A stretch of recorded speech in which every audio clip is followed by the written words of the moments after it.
Let's just recap where we've been so far. So far, we've said anytime you have a matrix A, and we're using square matrices only. Anytime you've got a matrix A, if you can find some vector V that you multiply by A, and you get the same thing as a constant multiple of V, then you have found an eigenvector V and the eigenvalue lambda. And lambda can essentially replace A as far as multiplication goes for this particular vector. Okay, and we basically looked at two techniques in the last video.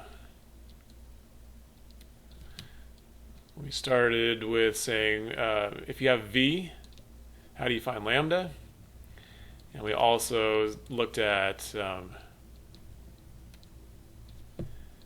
if you start off with a lambda, an eigenvalue, how do you find the eigenvector? So first of all, if you have the V, you just do the multiplication. Multiply AV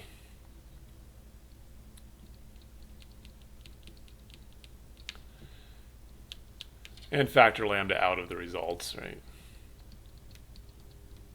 So you can see what the lambda is pretty easily. On the other hand, if you only have the eigenvalue, lambda, then you solve A minus lambda I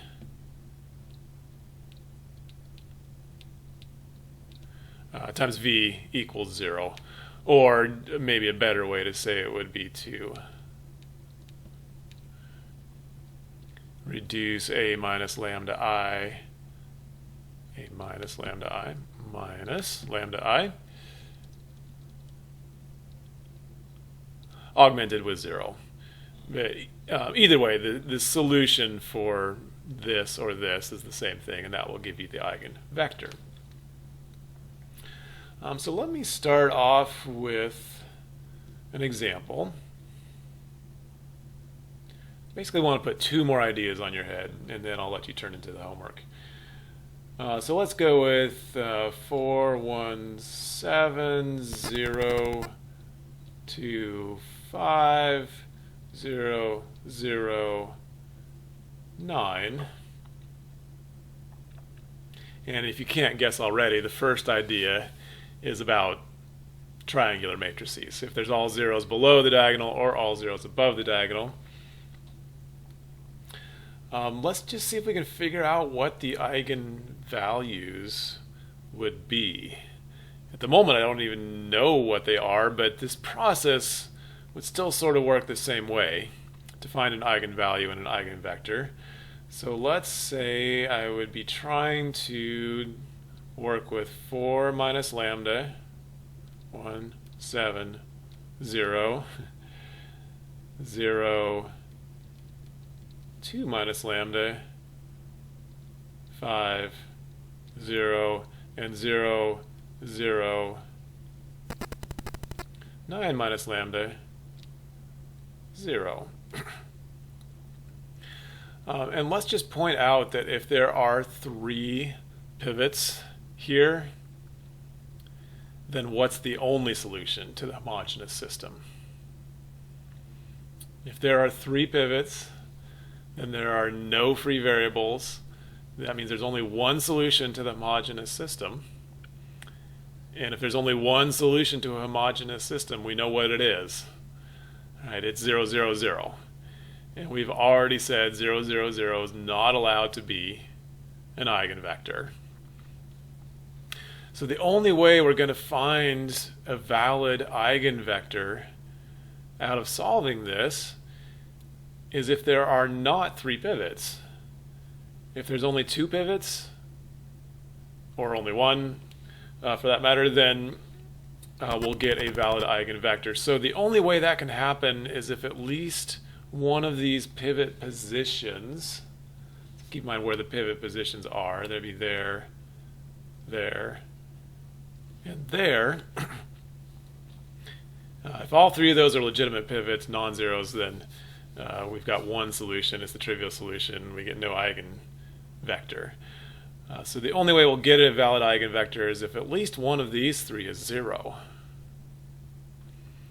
And we have actually discovered all three of the eigenvalues for this particular matrix. The eigenvalues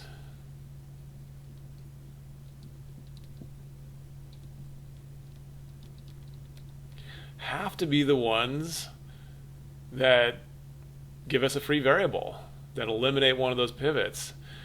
So the eigenvalues for this particular matrix are 4. That would get rid of one of the pivots. And 2 and 9. Each of those values would reduce the number of pivots I have. It would give me a free variable, let me create an actual legitimate eigenvector. So you can guess maybe what theorem I'm going to drop on you right now, which is this. It says the eigenvalues of a triangular matrix are the entries on the main diagonal. So as soon as you see a triangular matrix 4, 2, 9 on the main diagonal, you know the eigenvalues are going to be 4 and 2 and 9. This works if the zeros are below the diagonal. It also works if the zeros are above the diagonal. So that's one idea I wanted to put in your brain. The other idea that I wanted to put in your brain, let's see, let's get rid of that. And let's get rid of, nope, that's already gone. Okay. Fair enough. I think we can do the other idea right here. And just to jump straight to the punchline, we'll say the eigenvector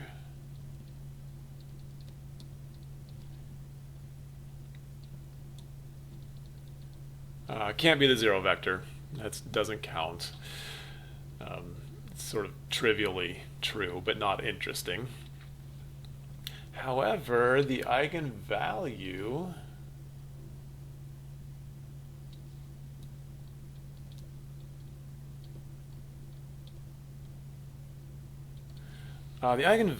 can be 0.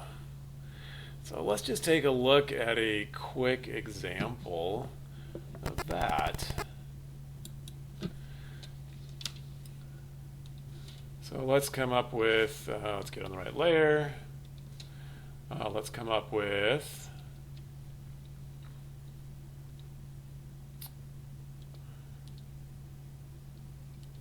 uh, 1144. So there's a particular vector I could multiply this by, which happens to be -4, 1. So notice what comes out when I put -4, 1 through here. I get 0, 0. So it's part of the null space. But more importantly for us right now, I get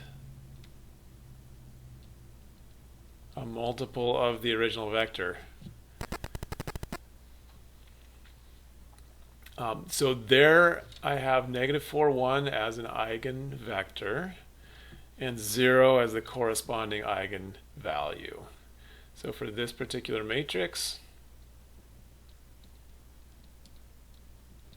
-4, 1 would be an eigenvector and the corresponding eigenvalue would be 0.